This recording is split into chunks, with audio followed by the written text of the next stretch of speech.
मेरे साथ मिलकर पाकिस्तान की आन है आप, पाकिस्तान की शान है आप, पाकिस्तान की जान है आप, पाकिस्तान के कप्तान है आप, इंपोर्टेड हुकूमत के लिए तूफान है आप, पाकिस्तान के खान है आप, आओ कहना इमरान खान है आप। बिस्मिल्लाहिर्रहमानिर्रहीम, इय्याका नअबुदु व इय्याका नस्तईन। अच्छा स्वाबी, पहले मुझे हाथ खड़ा करके आपने बताना है किधर तक मेरी आवाज जा रही है, किधर तक आवाज जा रही है। पीछे आवाज जा रही है, पीछे। स्वाबी, इस्लामाबाद के आप करीब हो और मैंने जब आपको कॉल देनी है, जब मैं आपको कॉल दूंगा, मैं अपने स्वाबी के बाशऊर और दलेर नौजवानों को, मैं सबको इस्लामाबाद में मिलना चाहता हूं। तैयार हो? हाथ खड़े करके मुझे बताओ कि इस मुल्क की हकीकी आजादी के लिए आप इस्लामाबाद आएंगे? हाथ खड़ा करके बताओ। और जो भी नहीं आ सकता इस्लामाबाद, वो स्वाबी में निकलेगा और बताएगा कि गुलामी नामंजूर, इंपोर्टेड हुकूमत नामंजूर। स्वाबी के नौजवानों, मैं सिर्फ आपको अपने मां बाप के दौर का बताना चाहता हूं। मैं आजाद पाकिस्तान में पैदा हुआ था, मेरे मां बाप गुलाम हिंदुस्तान में पैदा हुए थे, और जब हिंदुस्तान की हम गुलामी कर रहे थे तो 2 दफा जब बरतानिया ने 2 जंगों के अंदर शिरकत की, पहली जंग अजीम और दूसरी जंग अजीम, तो स्वाबी के नौजवानों ये याद रखो, लाखों लोगों ने यहां से लड़े और अंग्रेज के लिए कुर्बानियां दी। लाखों लोग हिंदुस्तान से जाके अंग्रेज की जंगों में लड़े, लेकिन कभी उनको किसी ने नहीं पूछा, ना कभी इनका शुक्रिया अदा किया गया। अरबों रुपया जो यहां से इकट्ठा करके अंग्रेजों की जंग में लगा, किसी ने नहीं परवाह की, किसी ने शुक्रिया अदा नहीं किया, क्योंकि हिंदुस्तान गुलाम था। गुलामों की कोई इज्जत नहीं होती। और मुझे अफसोस से कहना पड़ता है कि जब अमेरिका की जंग हुई 9/11 के बाद और पाकिस्तान ने अमेरिका की जंग में शिरकत की, तो सबको आपको पता है कितने पख्तूनख्वा से लोगों ने कुर्बानियां दी अंग्रेज की जंग में, अमेरिकनों की जंग में। 80,000 पाकिस्तानियों ने कुर्बानियां दी। और यहां कबायली इलाके के लोग जो सारे पख्तूनख्वा के साथ अब पख्तूनख्वा का हिस्सा बन चुके हैं, कबायली इलाके के लोगों ने सबसे ज्यादा कुर्बानी दी। 35 लाख लोगों ने नकल मुकानी की। लेकिन क्या किसी ने पाकिस्तान का शुक्रिया अदा किया? क्या अमेरिका ने कहा कि शुक्रिया पाकिस्तान, आपने 80,000 अपने लोग कुर्बान कर दिए, हमारी फौज 3 गुना ज्यादा हमारी फौजियों ने कुर्बानी दी बनिस्बत जो अमेरिकन अफगानिस्तान में जिनकी जानें गई। किसी ने शुक्रिया अदा नहीं किया, बल्कि कई वहां से आवाजें उठी अमेरिका से कि पाकिस्तान की वजह से वो जंग नहीं जीत सके अफगानिस्तान में। तो पाकिस्तानियों, मेरे गयूर बाशऊर स्वाबी के नौजवानों, मेरे पाकिस्तानियों, ये याद रख लो कि गुलामों की कोई इज्जत नहीं होती।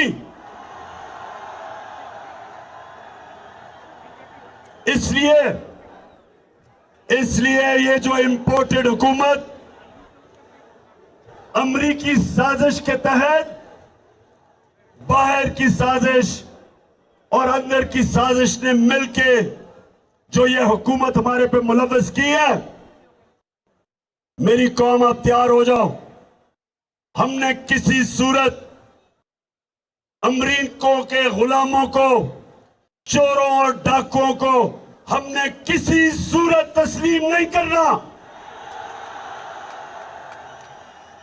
इसलिए आप सबने स्वाबी पास है इस्लामाबाद से, आप सबने आना है और मेरे साथ शिरकत करनी है।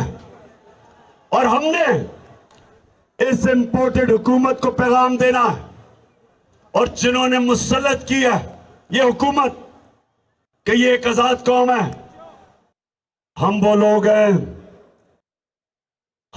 लोग हैं जो कि दुनिया के सबसे अजीम लीडर हमारे नबी सल्लल्लाहु अलैहि वसल्लम, हम उनकी उम्मत हैं। और स्वाबी जब पाकिस्तान बन रहा था, पाकिस्तान का नारा क्या था? नारा ये था कि पाकिस्तान का मतलब क्या? स्वाबी ये दोनों जरदारी और शरीफ 10 साल जब इन्होंने हुकूमत की 2008 और 18 के दरमियान,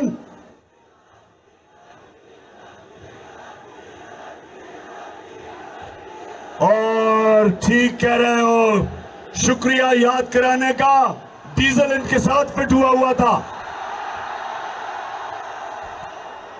इन थ्री स्टूडेंट्स ने 10 साल जब हुकूमत की मिलके, तो नौजवानों 400 ड्रोन अटैक हुए पाकिस्तान के ऊपर, 400। और कबायली इलाके में आप जानते हैं कि ड्रोन अटैक क्या होता है? आपको पता है क्या होता है? 4000 मील दूर बैठ के एक कमरे के अंदर कंप्यूटर गेम खेली जाती है, बटन दबा के। 4000 मील दूर अमेरिका में एक आदमी बैठा होता है, सामने कंप्यूटर स्क्रीन होती है उसके, यहां से उसको पैगाम जाता है कि जी इस एरिया में दहशतगर्द है। 4000 मील दूर बैठ के वो बटन दबाता है, बम गिरता है, नीचे कौन मरता है कभी किसी को पता नहीं चला। लेकिन सुने जरा मेरी बात, वहां औरतें बच्चे मरे, बुजुर्ग मरे। एक जगह इन्होंने ड्रोन अटैक किया बजौड़ में, 64 बच्चे मदरसे में मर गए, 64 बच्चे। एक जगह वजीरिस्तान में ड्रोन अटैक होता है, 7 लोग मर जाते हैं। जो जख्मी होते हैं उनकी चीखों की आवाजें, लोग आते हैं उनको बचाने के लिए। दूसरा ड्रोन अटैक होता है, 7 और लोग मर जाते हैं। सुबह तक लोग डरते हैं जाते हुए करीब, जो जख्मी हैं उनकी आवाजें आ रही होती हैं। सुबह को लोग बचाने जाते हैं, फिर ड्रोन अटैक होता है, 7 और मर जाते हैं, 21 लोग मरते हैं। शादियों पे ड्रोन अटैक, जनाजों पे ड्रोन अटैक। और आप जानते हैं कि एक दफा नासिर तारी के मुंह से एक आवाज निकली, और ये गीदड़ नवाज शरीफ के मुंह से एक दफा अमरीकनों को उसने कहा, इन्हें में इतनी जरूरत नहीं थी कि अमरीकनों को कहते कि ये सारे इंसानी हुकूक के खिलाफ है। दुनिया का कोई कानून इजाजत नहीं देता कि आप फैसला करें मुजरिम कौन है और आप ही उसको कत्ल कर दें। जज, जूरी, एग्जीक्यूशनर, दुनिया का कोई कानून इजाजत नहीं देता। लेकिन इस मुल्क पे जिनके लिए हम जंग लड़ रहे थे, 400 ड्रोन अटैक हुए। एक दफा इन दोनों ने जुर्रत नहीं की अमेरिका को कहने के लिए कि क्या आप अपने मुल्क में दहशतगर्द के ऊपर ड्रोन अटैक करेंगे। जुर्रत ही इनमें क्या? इनमें यह जुर्रत थी बरतानिया को कहने के लिए कि लंदन में हमारा बड़ा दहशतगर्द जिसने हजारों लोगों को कत्ल करवाया, क्या हमें इजाजत देंगे ड्रोन अटैक करके उसको मारे? तो अगर अपने मुल्क में आप हमें कहते हैं कि अदालत में जाके साबित करो वो दहशतगर्द है, तो हमारे मुल्क में आपने कैसे आपने 400 ड्रोन अटैक किए, बेकसूर लोगों को मारा, औरतें बच्चों को मारा। और ये दो जिनको फिर से इन दो खानदानों को फिर से जो मुसल्लत किया है, इसीलिए किया है कि ये उनके गुलाम हैं। इनमें जुर्रत नहीं है। ये पैसे की पूजा करने वाले हैं। ये पैसे के बुत की पूजा करने वाले हैं। इनके पैसे पड़े हैं बाहर, इनके लंदन में, अमेरिका में पैसे पड़े हुए हैं। ये कभी अपने लोगों के हकूक के लिए, उनके फायदे के लिए, ये कभी अपनी जुबान उनके अपने आकाओं के सामने जुबान नहीं खोलेंगे। इसलिए इनको लेके आए हैं, इसलिए इनको पाकिस्तान पे मुसल्लत किया, क्योंकि इनको पता था कि इमरान खान ना इनको बेच देगा, ना यहां से उनकी किसी जंग में शिरकत करेगा, ना वो अपने मुल्क के मफादात को उनके लिए कुर्बान करेगा, अपने लोगों के फैसले करेगा। क्योंकि इमरान खान का जीना मरना पाकिस्तान में है। इसलिए नौजवानों ये साजिश की गई और इसलिए आपने इस्लामाबाद पहुंचना। और मैं, मगरिब हो रही है, यही आपने नमाज पढ़नी है, लेकिन मैं जल्दी जल्दी बात करता हूं। दूसरी बात नौजवानों, दूसरी बात, ये जो लोगों को ऊपर आपके मुसल्लत किया, ये 30 साल से ये दो खानदान, भुट्टो और शरीफों के खानदान 30 साल से इस मुल्क के ऊपर हुक्मरानी कर रहे हैं। इनकी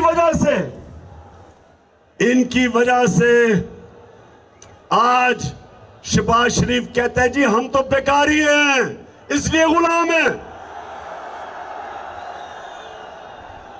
और इनका एक और वजीर कहता है हम तो वेंटिलेटर पे हैं, हम तो अमेरिका की गुलामी करने पे मजबूर हैं।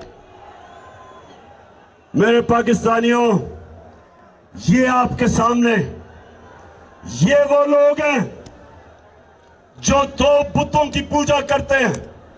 एक है बुत पैसे का और दूसरा बुत खौफ का। और यही मेरे नबी सल्लल्लाहु अलैहि वसल्लम ने मदीना में आके इन्हीं बुतों को तोड़ा था, खौफ के बुत को तोड़ा था, आजाद किया था। ला इलाहा इल्लल्लाह का मतलब हमें सिखाया था कि हम सिवाय अल्लाह के किसी के सामने नहीं झुकते। मेरे पाकिस्तानियों, हमारा जो नजरियाती लीडर इल्लामा इकबाल थे, उन्होंने तभी कह दिया था कि हमने इकबाल का शाहीन बनना है, हमने वो लोग बनने हैं जिन्होंने दुनिया की इमामत करनी है। अल्लाह ने इंसान के हाथ में यह चीज छोड़ दी है कि वो या परवाज कर सकता है और वो या जमीन के ऊपर जमीन के ऊपर रेंग सकता है।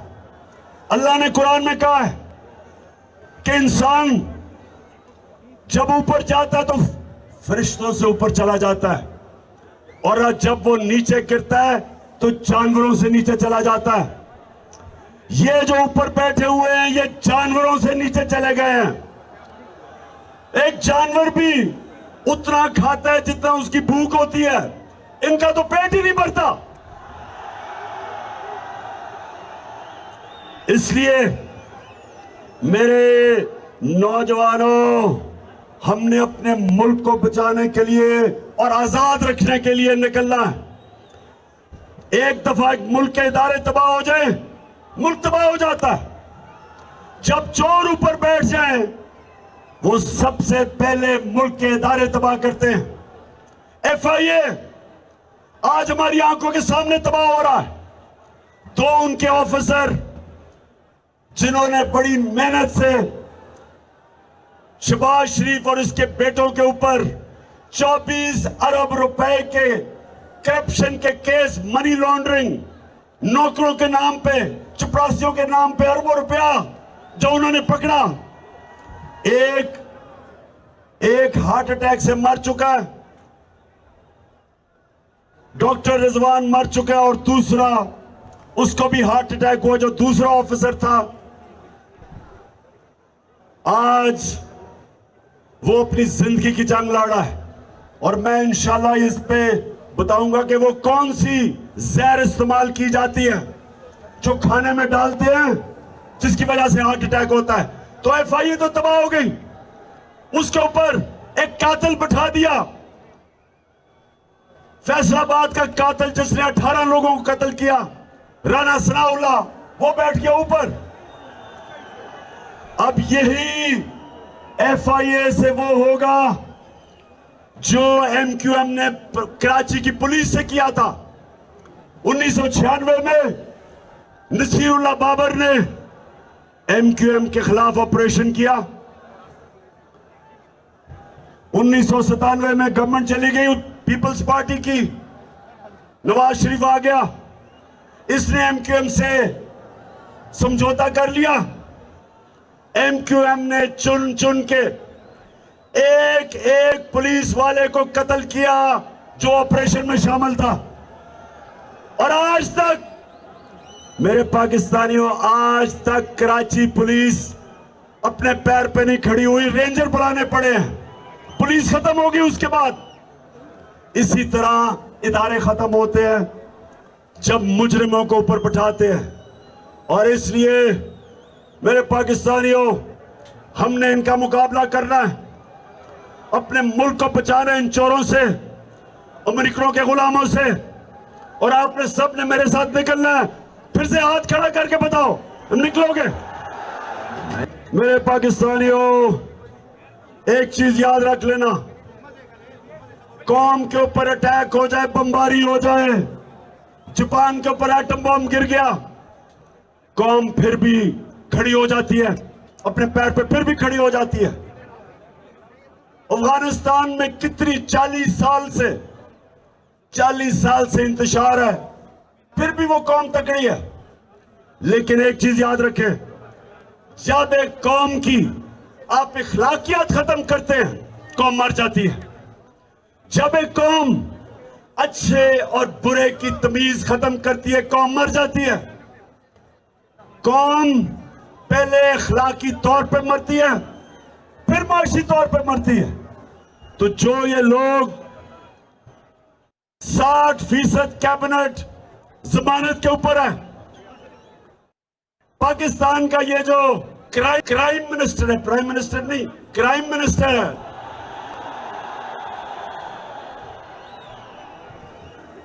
इसके ऊपर ये जमानत पे भी है, और इसके ऊपर और बेटे जो चीफ मिनिस्टर है, इनके ऊपर सिर्फ FIA में 24 अरब के केसेस है, नैब में अलग केसेस है। जो इसका भाई लंदन में बैठ के पाकिस्तान के फैसले कर रहा है, वो सजा याफ्ता है, मफरूर है, डाकू है, चोर है, झूठा है। उसकी बेटी जो तकरीरें करती फिर रही है और इसके पीछे रेंजर और इतना प्रोटोकॉल मिल रहा है, वो सजा याफ्ता है, जमानत पे है। तो जिस मुल्क में इस तरह के लोगों को बड़े बड़े ओहदों पे बिठा दिया जाए, उस मुल्क की अखलाकियात तबाह हो जाती है। कौन मेहनत करेगा? क्यों नौजवान 14 साल पढ़ाई करे, मेहनत सुबह से लेकर शाम तक मेहनत करे, जब चोरी में और करप्शन में पैसा बन जाता है, इससे कौमें तबाह होती हैं। चाइना जब उठा और आज दुनिया में सबसे तेजी से तरक्की कर रहा है, 450 वजीरों को उसने करप्शन में पकड़ा। पिछले 7 सालों में 450 वजीरों को करप्शन में पकड़ा। कोई कौम तरक्की नहीं कर सकती जब तक उसकी अखलाकियात ऊपर ना हो। इसलिए हमारे नबी सल्लल्लाहु अलैहि वसल्लम ने मदीना में अमर बिल मारूफ, उन्होंने अपनी कौम को कहा कि तुम हक और सच के साथ खड़े हो, तुम अच्छाई के साथ खड़े हो और बुराई और बातिल के खिलाफ जंग लड़ो। ये हुक्म है अल्लाह का, ये कुरान में है, अमर बिल मारूफ। इसके ऊपर एक माशरा खड़ा होता है। तो जब माशरे के बड़े बड़े ओहदे उसके बड़े बड़े मुल्क के मुजरिम ले ले, वो माशरे का कोई मुस्तकबिल नहीं है। इसलिए स्वाबी, आपने इस्लामाबाद पहुंचना है, आपने इस्लामाबाद पहुंचना है। ना आपने गर्मी देखनी है, ना आपने देखना है कि जनाब बारिश नहीं हुई, कोई फिक्र ना करें। हम दुनिया के सबसे अजीम लीडर मोहम्मद सल्लल्लाहु अलैहि वसल्लम के उम्मती हैं। हमें कोई खौफ नहीं है। अल्लाह कुरान में कहता है, जो लोग ईमान ले अल्लाह उनके खौफ दूर कर देता है। हमारे में कोई खौफ नहीं है। और हम इंशाअल्लाह इन चोरों को, इन गुलामों को, इनको इंशाअल्लाह कभी तस्लीम भी नहीं करेंगे। हम सिर्फ एक चीज चाहते हैं, इलेक्शन की डेट दो, इलेक्शन करवाओ, इलेक्शन करवाओ। हम चाहते हैं कि पाकिस्तान के लोग फैसला करें कि इस मुल्क की क़यादत कौन करेगा। हम कोई इंपोर्टेड हुकूमत को नहीं मानते। तो आखिर में मेरे स्वाबी के बाशऊर और दलेर नौजवानों,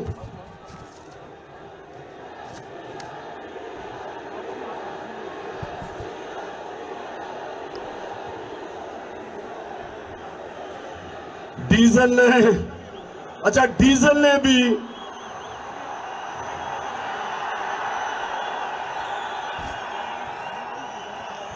ने वो मिनिस्ट्री नहीं ली। हमने समझा जी बड़ा इस्लाम का ठेकेदार है, ये बड़ी अच्छी कोई वज़ीरात लेगा, कोई लोगों को बताएगा इस्लाम के मुतालिक, कोई तालीम की वजारत लेगा।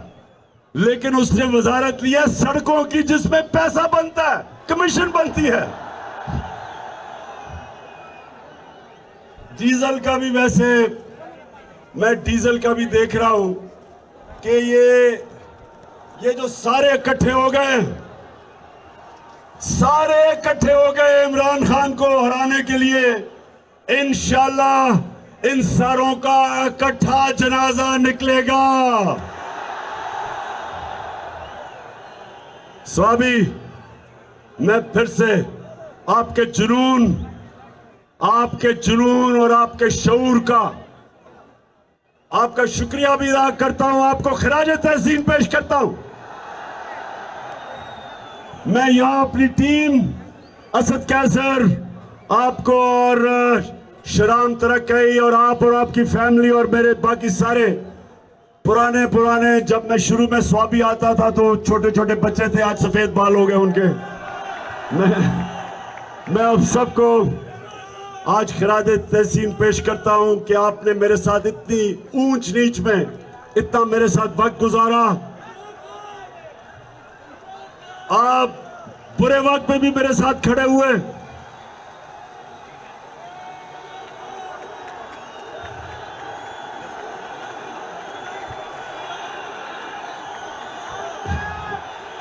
जी।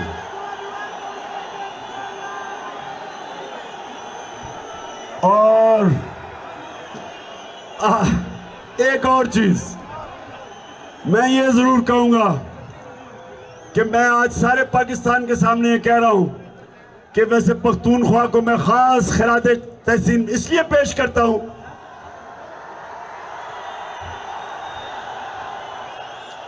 सारे पाकिस्तान में ये कह रहा हूं कि सारे पख्तूनख्वा में सिर्फ एक लोटा हुआ, एक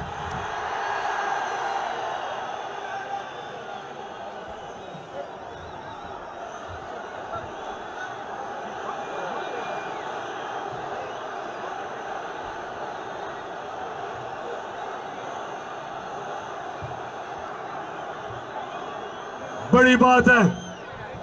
इसका मतलब कि यहां वफादारी भी ज्यादा है, यहां ईमान भी ज्यादा है, या माशाल्लाह आपकी अखलाकियात भी ज्यादा है।